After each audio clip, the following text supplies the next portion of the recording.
tragique. On revient tout d'abord rapidement sur les caractéristiques du monologue tragique et ensuite vous aurez un travail d'écriture à faire.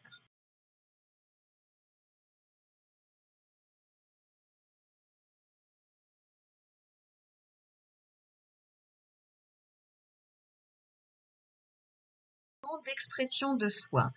Il permet ce moment-là, ce monologue, au spectateur de connaître les pensées intimes d'un personnage, donc de mieux connaître le personnage, et c'est donc un moment qui participe à la construction du héros. Il est un moment de doute, de prise de décision. Il va donc être crucial dans l'intrigue puisque c'est le moment où se prend une décision qui va changer toute l'histoire.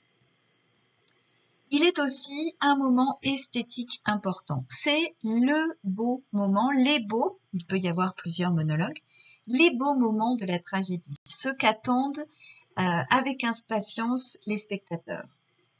Tout d'abord, il permet le lyrisme avec des sentiments qui vont être exprimés, qui vont relever de l'exceptionnel. On va avoir une émotion intense, on va avoir des champs lexicaux qui évoquent des sentiments. On va avoir une ponctuation qui va être du côté de l'exclamation, de l'interrogation, des questions rhétoriques. On va avoir un moment qui permet le pathétique, il doit toucher le lecteur. Donc là aussi, des questions rhétoriques qui montrent l'égarement.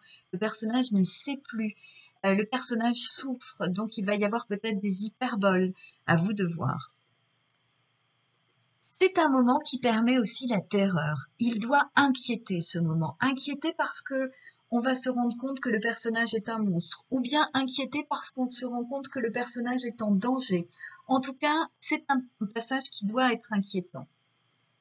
Vous comprenez que c'est un passage qui doit être dans l'outrance, dans l'exagération, dans l'exceptionnel.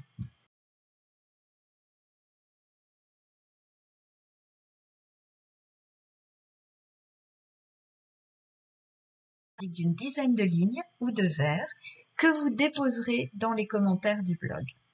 Vous les déposez à la suite de cette courte vidéo. Le sujet est le suivant.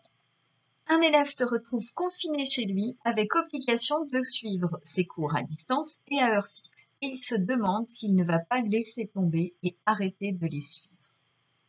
Je vous fais confiance pour être dans l'outrance, pour respecter le ton de la tragédie. On est donc dans un langage plutôt soutenu. On inspire la pitié, la terreur. Je vous souhaite un bon travail et je vous retrouve quant à moi jeudi à 9 h devant le blog.